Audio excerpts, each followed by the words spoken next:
Géopolis Télévision, dans les profondeurs de l'économie africaine. Tout de suite,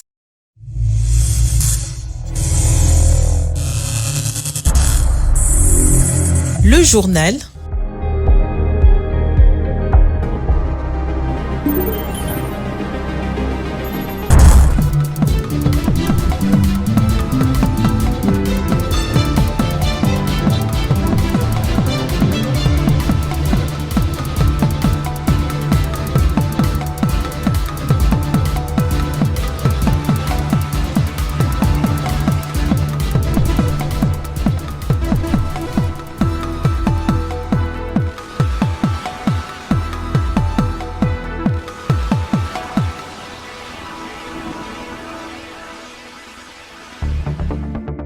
Tentative de coup d'État manquée en RDC, l'accès au palais de la Nation est interdit pour l'ensemble du personnel pour des raisons d'enquête. C'est l'annonce faite par le directeur de cabinet du chef de l'État. Et puis à l'international, la Banque arabe pour le développement économique en Afrique célèbre ses 50 ans. La BADEA compte démultiplier ses projets sur le continent africain dans un contexte de signes positifs. C'était là les sommaires, mesdames, messieurs, bonsoir et bienvenue dans ce journal. Je l'ai dit en titre, l'accès au Palais de la Nation est interdit pour l'ensemble du personnel. C'est la décision du directeur de cabinet du chef de l'État. La mesure est consécutive au coup d'État manqué de dimanche matin. Les services spécialisés expliquent que c'est pour des raisons d'enquête. Patrick Ilunga nous en dit plus.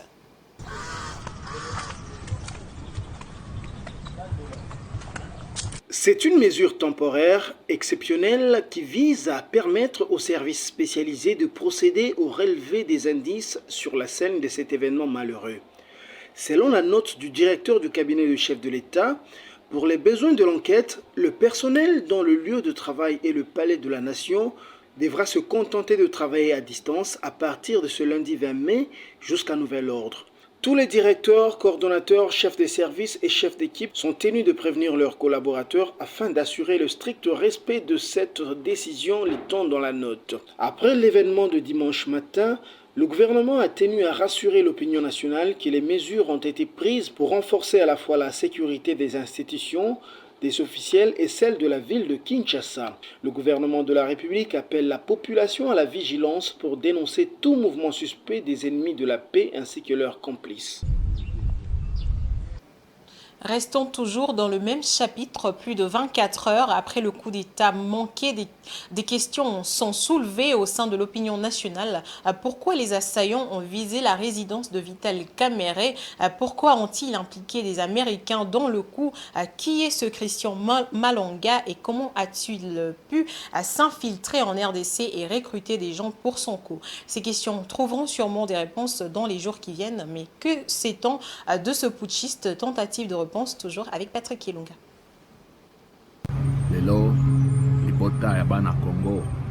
Du haut de ses 41 ans, Christian Malonga semble avoir vécu plusieurs vies. D'abord, la vie d'un Congolais qui part de son pays pour s'installer aux États-Unis d'Amérique avec le statut des réfugiés. Il y enchaîne alors des petits boulots. Né à Kinshasa, c'est aux États-Unis d'Amérique qu'il se forme. Il rentre ensuite au Congo et s'enrôle dans l'armée. Plusieurs sources affirment qu'il a même occupé le grade de capitaine, mais sa famille s'est intégrée en même temps aux États-Unis d'Amérique. Depuis 2011, il s'est engagé en politique, a même tenté de concourir aux législatives de 2011, en même temps qu'il crée avec beaucoup de moyens le Parti des Congolais Unis à partir de son pays d'accueil. En 2015, il affirmait déjà « J'ai pris la décision de me joindre au combat et d'en devenir l'un des porte-flambeaux vu la paupérisation et la déshumanisation de notre peuple. Je me suis engagé dans le combat de la libération de notre pays et de l'instauration de l'état de droit. » Le 17 mai 2017, il forme un gouvernement d'exil et annonce que le nouveau Zaïre est né. La date choisie n'est pas un fruit du hasard, c'est en effet le 17 mai 1997 que le Zaïre était redevenu la République démocratique du Congo lorsque Laurent Désiré Kabila avait chassé le maréchal Mobutu du pouvoir. Depuis, il accélère des formations au maniement des armes dans les capitales européennes. Après des années où il mène aucune action visible, Christian Malanga est réapparu le 19 mai dans une tentative de coup d'État. Il va en payer le prix fort. Et puis l'histoire de la RDC depuis son accession à l'indépendance à ses jours est parsemée des nombreuses tentatives de coup d'État dont Momat revient dans ce commentaire sur 7 d'entre eux qui ont marqué l'opinion publique. Suivez. Depuis 1960 jusqu'à ces jours en 2024, la RDC a connu au moins 8 tentatives de coup d'État, dont seules 2, intervenues à l'aube de l'indépendance et opérées à des intervalles différents par un seul homme, Joseph Désiré Mobutu, ont rencontré du succès.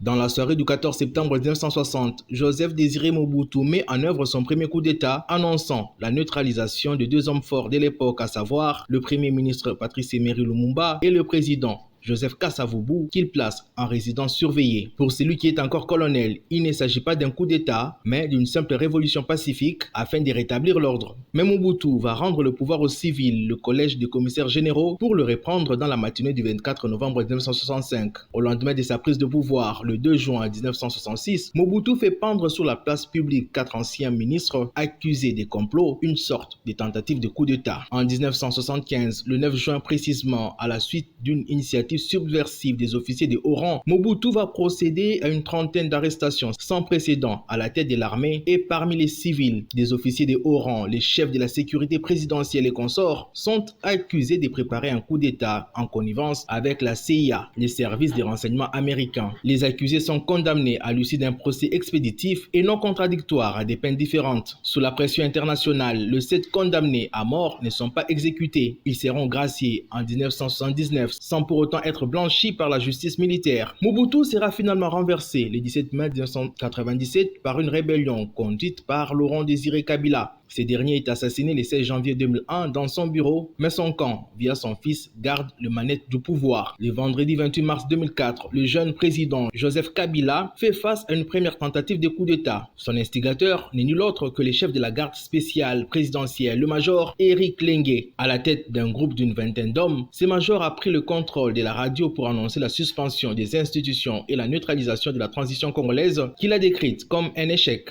Après confrontation, il prendra la direction de Kasangulu dans la province voisine du Congo central avant de disparaître des radars. Le 27 février 2011, la résidence de Joseph Kabila est la cible d'une attaque au même moment que le camp militaire Kokolo. 154 personnes, parmi lesquelles des colonels, des majors, des capitaines et des retraités de l'armée ainsi que des civils, seront jugés devant la haute cour militaire pour participation à un mouvement insurrectionnel. Le lundi 30 décembre 2013, 3 attaques ont eu lieu à quelques heures d'intervalle dans 3 villes du pays. Les assaillants s'en sont d'abord pris au cœur du pouvoir à Kinshasa, la radio-télévision nationale, l'état-major de l'armée ainsi que l'aéroport international d'Ndjili. À Lubumbashi, à plus de 2400 km au sud-est de la RDC, les forces gouvernementales ont également affronté des bandes de jeunes. Toujours dans l'est, à Kindu, des assaillants ont pris le contrôle de l'aéroport avant d'y être délogés. Les insurgés vont s'identifier comme étant des partisans du pasteur Joseph Mukungubila, un prédicateur chrétien. Ce dernier vit encore en exil en Afrique du Sud, alors que ses partisans, arrêtés, jugés et condamnés du temps de Joseph Kabila, ont été récemment graciés par le président Félix Antoine Tshisekedi. Les réactions fusent de partout après le coup d'État raté de ce dimanche 19 mai 2024. La dernière en date est celle de Henri-Christian Lungenza, membre de la société civile, qui condamne cet acte qu'il considère de barbarie et appelle le gouvernement de renforcer la sécurité. Il est joint au téléphone par Patience Lokeke. Il y a beaucoup de questions à se poser quant à ce scénario qui s'est passé, mais en sécurité, rien ne peut être minimisé, il faut prendre tout au sérieux. Mais c'est vraiment que le gouvernement doit apprendre à donner des informations.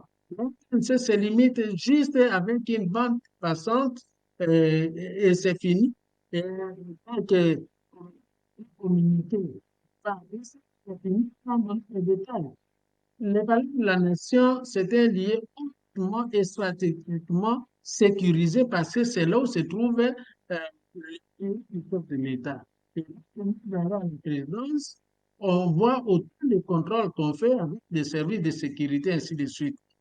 Alors, comment expliquer que les gens sont passés avec tout un passoire Donc, il y a la maison militaire du chef de l'État qui est à côté. Alors, qu'est-ce qui s'est passé? Le gouvernement doit nous dire, lorsque ces assaillants sont arrivés, tous les gardes républicains qui étaient là, quel était leur sort? Est-ce qu'ils sont morts? Est-ce qu'ils avaient pris fuite? Qu'est-ce qui s'était passé? Après, pour quelques minutes, le palais de la nation, parce que le fait même d'apporter le drapeau de la RDC pour qu'ils le drapeau des amis, c'était un message fort pour montrer que voilà, maintenant c'est les amis qui doivent diriger. Et ça nous inquiète. Donc, cette aventure-là que les autres se soient hasardés, nous condamnons, mais ça nous a révélé quelque chose, c'est que notre système sécuritaire est vraiment défaillant, failli, et qu'il est important. Les aides-camps du chef de l'État étaient où? Les états-majors républicaine étaient où? Les chefs de la maison civile, de maison. Changeons à présent de chapitre. L'autorité de régulation du marché de sous-traitance a décidé récemment de mettre à la disposition des sociétés de télécom une liste d'entreprises sous-traitantes congolaises éligibles au marché dans le domaine de la technologie afin de décourager toutes les activités des sociétés enfreignant la loi en vigueur. Réunis ce lundi 20 mai à Kinshasa, les membres de l'association congolaise des sous-traitants du secteur de la technologie ont adressé un message de gratitude au chef de l'État en réaction à cette décision salvatrice devant conduire à l'indépendance économique de la RDC. Suivons-le dans cet extrait choisi par Dieudonné Boinali. Message de gratitude au président de la République. Excellence, Monsieur le Président de la République, chef de l'État. Nous, l'Association congolaise des sous-traitants en technologie de l'information et des communications, acoustique en sigle, ainsi que les responsables des différentes associations et structures de jeunes entrepreneurs œuvrant dans les différents secteurs de la sous-traitance en République démocratique du Congo, sommes vivement dans la joie et reconnaissants au regard de votre volonté politique qui vise à promouvoir l'entrepreneuriat et la sous-traitance en RDC en vue de la création des riches Congolais devant conduire à l'indépendance économique de notre pays. Vous venez d'offrir une nouvelle image de marque à l'entreprise locale et à l'entrepreneuriat par le biais de l'ARSP et de ses animateurs qui abattent un travail patriotique. En effet, aux dernières nouvelles de l'ARSP, établissement public dirigé par M. Miguel Katem, son directeur général, nous avons appris avec faste la nouvelle décision de l'ARSP par laquelle elle exige l'annulation des contrats de la société Huawei DRC a signé avec les sous-traitants non éligibles et par la même occasion s'engage à mettre à la disposition de cette dernière une liste de sous-traitants éligibles dans les secteurs de télécommunications, nouvelles technologies de l'information pour compétir au cours des appels d'offres en vue de gagner les 10 marchés annulés. Nous encourageons la société Huawei DRC qui, à notre grande satisfaction, s'est dit, après des séances de travail avec l'ARSP, prête à accompagner cette dernière dans l'application de la loi sur la sous-traitance. Avec cette volonté politique accompagnée d'une méthodologie transparente, avec pour finalité de faciliter les sociétés promises par les Congolais à accéder au marché des sous-traitances, nous sommes convaincus que, dorénavant, une génération de champions entrepreneurs dont l'espoir repose sur vous, notre premier champion entrepreneurial, va reprendre le contrôle de la chaîne de valeur de tous les secteurs de la vie économique en RDC. Nous réitérons notre attachement à votre vision de relever l'entrepreneuriat des jeunes Congolais afin de créer une vraie classe moyenne de Congolais dans notre pays.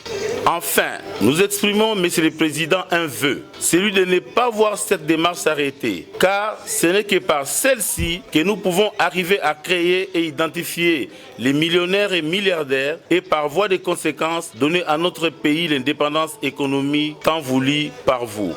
Que vive la RDC, vive la loi sur la sous-traitance, vive la venue de la loi sur le contenu local, vive l'indépendance économique en RDC. Rapport d'audit sur les recettes judiciaires publié par la Cour des comptes. Ce rapport concerne les cours et tribunaux et parquets y attachés, la police nationale congolaise ainsi que certains services d'assiette relevant du ministère de la Justice et garde des Sceaux dans la ville de Kinshasa, selon le premier président Jimmy Munganga qui a lu ce document devant la presse nationale. Le contrôle par son institution de l'exécution des lois de finances a relevé que la part des recettes provenant de ces secteurs dans les revenus encadrés par la DGRAD est dérisoire. Jojo Moulamba nous en dit plus. Et c'est devant la presse nationale que le premier président de la Cour des comptes, Jimmy Munganga, a rendu public ses rapports d'audit sur les recettes judiciaires menées dans la ville-province de Kinshasa. Selon ces rapports, la part de recettes judiciaires par rapport aux recettes hors pétroliers producteurs encadrées par la Direction générale de recettes administratives domaniales et de participation n'ont été que des 3,88% en 2019, 3,59% en 2020, 1,76% en 2021 et 1,58% en 2022. Pour cause, la faible mobilisation de recettes judiciaires. Cet audit mené par la Cour des comptes a conduit à plusieurs constats. L'audit ainsi mené par la Cour des comptes a conduit aux constatations ci-après. Au niveau des cours, tribunaux et parquets. 1. La méconnaissance de la part des animateurs des juridictions et offices du statut de leurs entités comme service d'assiette, en plus de leur mission première de dire le droit. 2. La perception des mains des requérants ainsi que la détention des frais de justice par des personnes non habilitées, magistrats, greffiers, secrétaires et préposés des services d'assiette relevant du ministère de la Justice et garde des Sceaux pour les reverser plus tard auprès des intervenants financiers, et ce, en violation de l'ordonnance loi numéro 13/003 du 23 février 2013 portant réforme des procédures relatives à l'assiette, au contrôle et aux modalités de recouvrement des recettes non fiscales, qui a abrogé les dispositions des codes de procédure civile et pénale en la matière. 3. L'absentéisme des ordonnateurs de la DGRAD dans bon nombre de services d'assiette. La Cour des comptes déplore largement cette situation et formule tout de même des recommandations pour y faire face. La révision à la hausse des minima et des maxima de fourchettes de taux des amendes transactionnelles et des frais contenus dans les arrêtés interministériels. 3. L'affichage public des taux d'actes générateurs au niveau de tous les services d'assiette. 4. L'organisation des campagnes et ateliers de sensibilisation du public et des agents commis au service d'assiette sur les modalités de paiement des droits et taxes dus au Trésor. 5. La suppression de la fonction des greffiers comptables. Selon le premier président Jimmy Munganga, la Cour des comptes a du reste promis de poursuites devant la Chambre de discipline budgétaire financière de tous les auteurs de fautes de gestion révélées. Et face au combat de la vie, personne ne résiste. Certains ont opté pour la débrouillardise, à l'instar de cette dame sexagénaire, vendeuse des beignets que la rédaction de Géopolis a rencontrée dans le grand marché de Kinshasa, communément appelé Zando, avec les revenus générés par cette activité exercée pendant 27 ans jour pour jour. Elle dit couvrir les charges ménagères de son foyer pour assurer la survie. Suivez ce reportage de Francine Oukeba et de Ene Kabamba. Elle n'est pas la seule dans cette activité dans la ville de Kinshasa, mais le nombre d'années qu'elle a mis à la préparation et à la vente des beignets attire les attentions. Marie-Claire Tchidjibou a aujourd'hui un peu plus de 60 ans. Elle arrive quand même à nourrir sa famille du gain que lui procure ses commerces qu'elle a embrassé depuis 1997. Depuis 1997, je suis formation à pâtisserie. Et pas ma soeur, il y a États-Unis et Canada. Oh, bah, il y a qui est pas na Canada. yango nde baformaka biso efutelaka nga ndako elesaka ngai nde naza mobali akufi 4 ans yango me navivaka kaka na mosala oyo naza mpe na charge nazobokola bana oyo batikali bakoko 8 naotangisa bango. Les difficultés rencontrées à l'occasion de son business et les prix des sacs de farine de bleu qui varient constamment suivant les fluctuations du marché d'échange.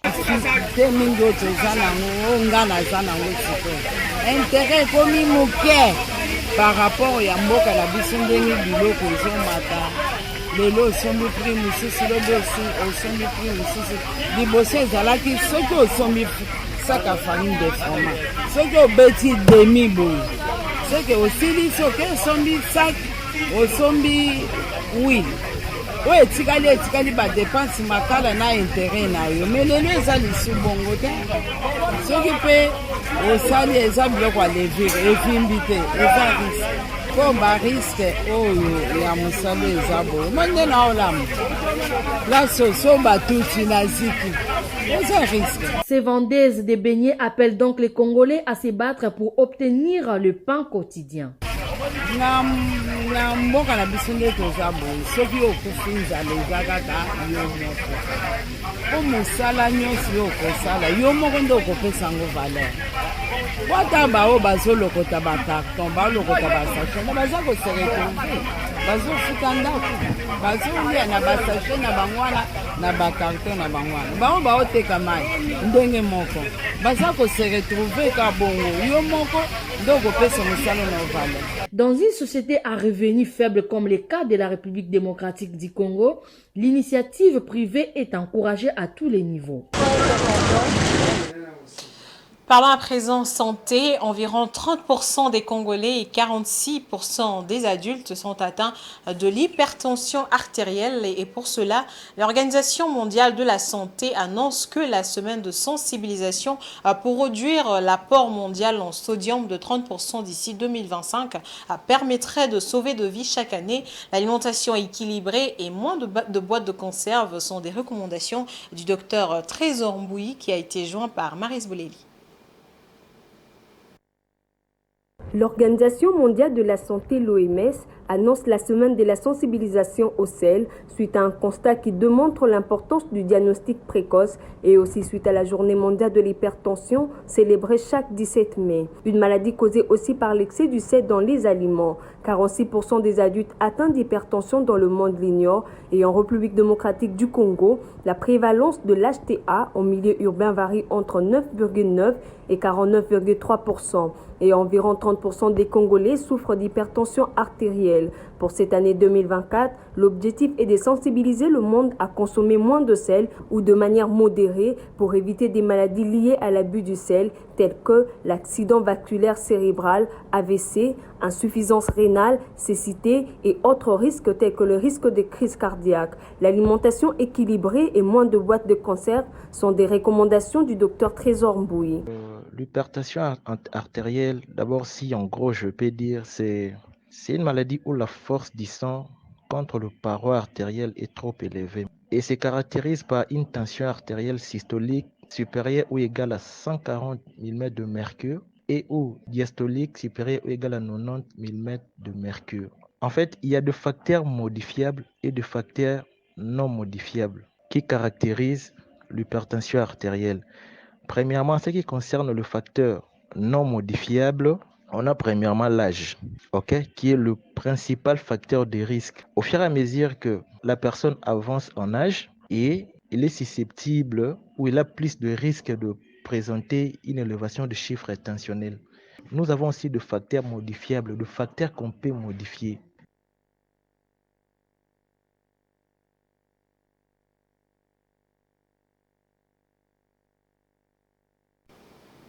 En sport, la Fédération congolaise de football association a dévoilé ce lundi la liste des 25 léopards convoqués par Sébastien Desabre en vue du prochain rassemblement des léopards pour les éliminatoires du mondial 2026. Une liste avec des nouveaux noms comme Toan Zebe, Noah Sadiki ainsi que le retour de Timothy Fayulu. Blaise Kouzola nous en dit plus. Cette liste consacre entre autres le retour de 3 joueurs absents de la dernière Coupe d'Afrique des Nations. Le milieu offensif Shadrack Akolo, ainsi que les gardiens Timothy Fayulu et Esdras Kabamba. Par ailleurs, 3 nouveaux visages sont à découvrir. Le défenseur central Axel Twanzebe d'Ipswich Town, promu en Ligue 1 anglaise, les très prometteurs Noah Sadiki de l'Union Saint-Gilloise en Belgique et Samuel Essende de Boa Vista de Vizela. Ensemble, ces 25 hommes de Dessabre seront donc de la partie pour les 2 prochaines rencontres de la RDC aux éliminatoires du Mondial 2026 en juin prochain. La RDC sera reçue le 6 juin au stade Abdoulaye Wade de Dakar par le Sénégal. 3 jours plus tard, elle recevra le Togo au stade de Martyrs de Kinshasa. Actuellement, elle est 3e au classement du groupe E avec 3 points en 2 sorties. Le Sénégal et le Soudan mènent la danse avec chacun 4 points. Ci-dessous, la liste de 25 léopards convoqués. Gardien, Dimitri Berthaud Montpellier France, Esdras Kabamba, Bravo Desmarquis Angola, Timothy Fayulu Sion Suisse.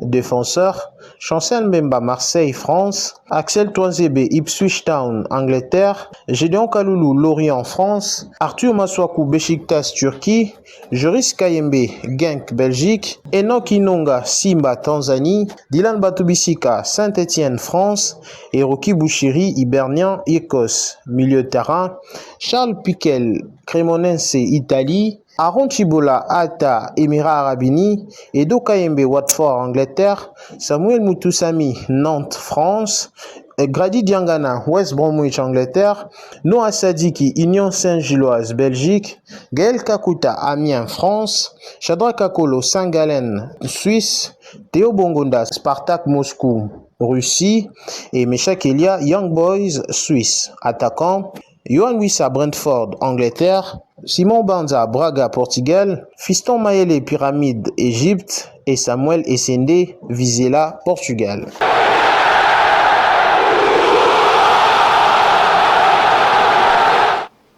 Et puis, l'ASV Club ne finira pas au podium du championnat national après sa défaite ce dimanche 19 mai au stade Tata Raphaël face à l'AS Maniema Union, assuré de ne pas jouer les interclubs de la CAF au niveau du championnat national. Les Dauphins Noirs de la capitale devront batailler dur en Coupe du Congo afin de prétendre jouer la Coupe de la Confédération de la saison prochaine. Toujours avec Blaise Kouzola.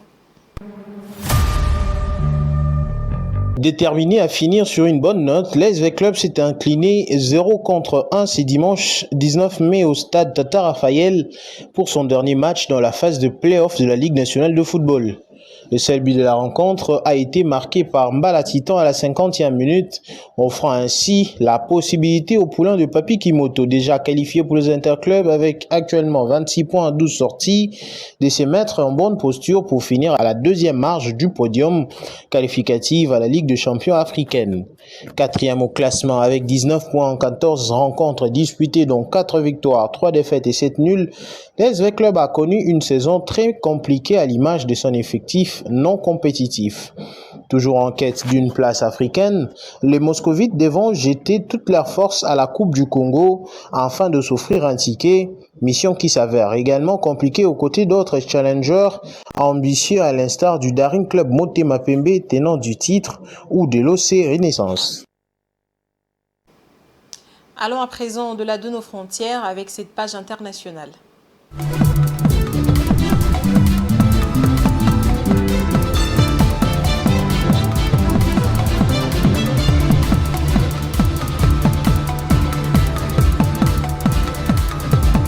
Je l'avais dit au sommaire, la Banque arabe pour le développement économique en Afrique célèbre ses 50 ans à Riyad en Arabie Saoudite, un anniversaire qui intervient dans un contexte des signes positifs pour la banque qui compte démultiplier ses projets sur le continent africain selon ses responsables. Créée en 1974, la BADEA a pour mission de soutenir et promouvoir la coopération économique, financière et technique entre les pays arabes et africains. Suivez.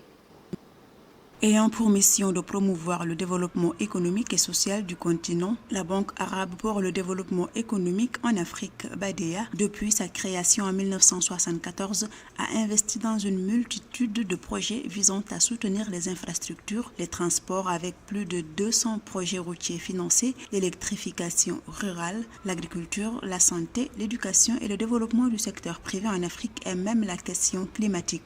Cette année 2024 marquant le 50e de l'institution financière, les responsables de celle-ci expriment leur satisfaction quant au bilan de la banque.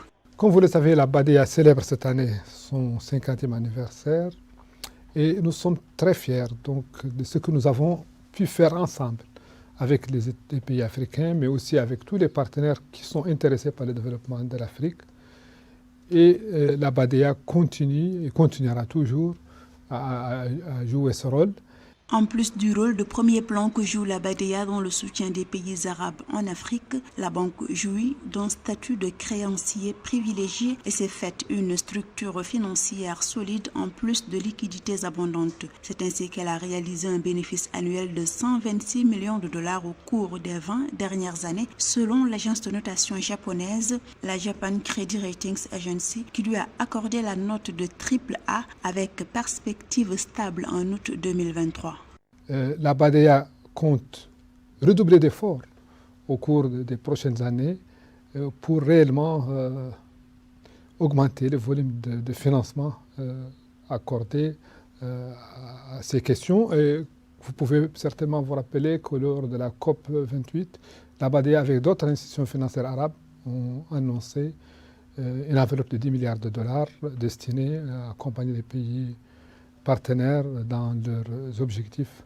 Pour les années à venir, la BADEA envisage de renforcer son engagement en faveur du développement durable, de l'intégration régionale et de la résilience face au changement climatique. Une manière de mieux s'engager auprès des pays africains dans le cadre de sa stratégie 2030. Signe de performance, la BADEA revendique la levée de 4 $ pour chaque dollar investi.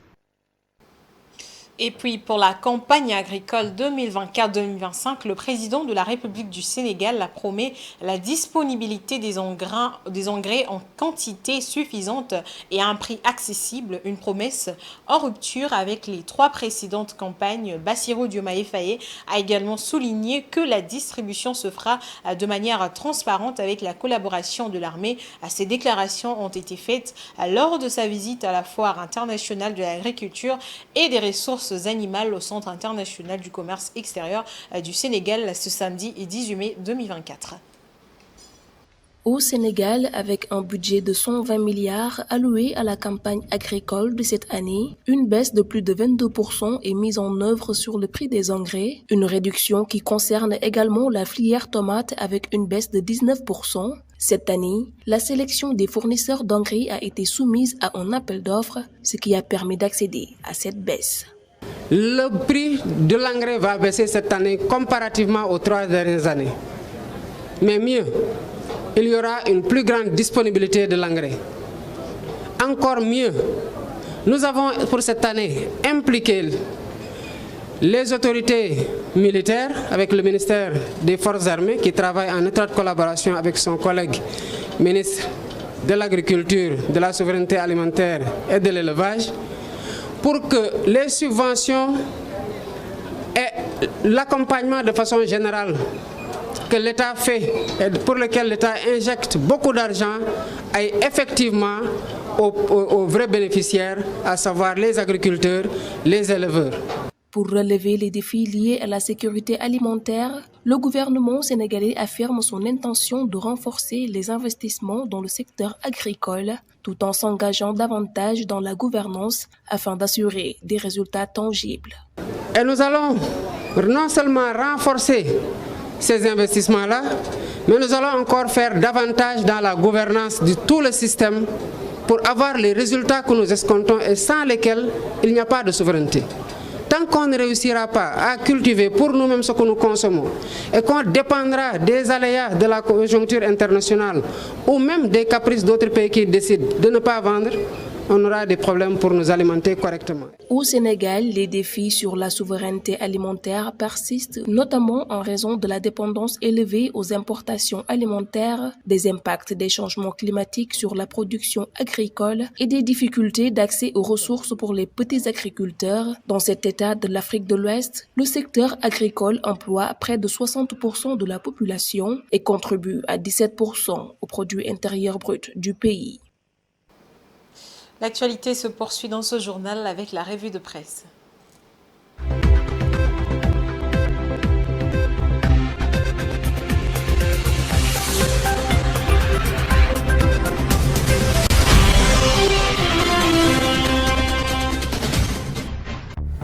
Bonsoir Madame, Monsieur, bienvenue dans cette revue de presse. Au sommaire de journaux parus dans la ville de Kinshasa, c'est lundi 20 mai 2024. Commençons par la situation sécuritaire dans la ville de Kinshasa. Géopolice hebdo-titre, coup d'état manqué, des questions à résoudre au reste. La tentative de coup d'état a été étouffée dans l'œuf, a affirmé le général Sylvain Ekenge, porte-parole de l'armée congolaise. Dans une vidéo, on voit le chef des assaillants Christian Malanga qui a à ses côtés des hommes en armes, dont son fils et bien d'autres hommes armés, brandissant le drapeau du Zaïre, ancienne appellation de la République démocratique du Congo. Dans la foulée des combats, le chef des assaillants aurait été tué par l'armée congolaise. Son fils, qui porte une tenue avec édition des États-Unis d'Amérique, a été arrêté ensemble avec des Congolais, mais aussi un homme blanc dont l'armée a saisi un passeport américain. Ces questions trouveront sûrement des réponses dans les jours qui viennent. Forum des As attitré, les États-Unis d'Amérique prêts à collaborer pour faire la lumière sur le rôle des citoyens américains. L'ambassadrice des États-Unis d'Amérique en République démocratique du Congo, Lucie Tamlin, a exprimé sa préoccupation face à ces événements et a assuré la collaboration de l'administration américaine avec les autorités congolaises dans les enquêtes en cours. En réaction, Lucie Tamlin s'est dit choquée et préoccupée par les informations faisant état de la présence des citoyens américains. Elle a clairement condamné tout acte criminel commis par des ressortissants de son pays. Par ailleurs, l'ambassadrice a assuré une coopération totale avec les autorités congolaises chargées de mener les investigations. L'ambassade des États-Unis d'Amérique est préoccupée par les informations faisant état des citoyens américains. La prospérité attitrée Kinshasa, le gouvernement appelle la population au calme et à la vigilance. Le gouvernement de la République appelle l'ensemble de la population de Kinshasa à ne pas céder un seul instant à la panique et à la manipulation. Au lendemain de la tentative du coup d'État, il rassure que toutes les dispositions sont prises à tous les niveaux pour maintenir la paix au niveau de la capitale, assurer le fonctionnement régulier des institutions et faire échec à tout complot insurrectionnel. Dans un communiqué publié par Patrick Mouyaya Katamboué, le ministre de la Communication et Médias. Fin de la revue de presse. Au revoir.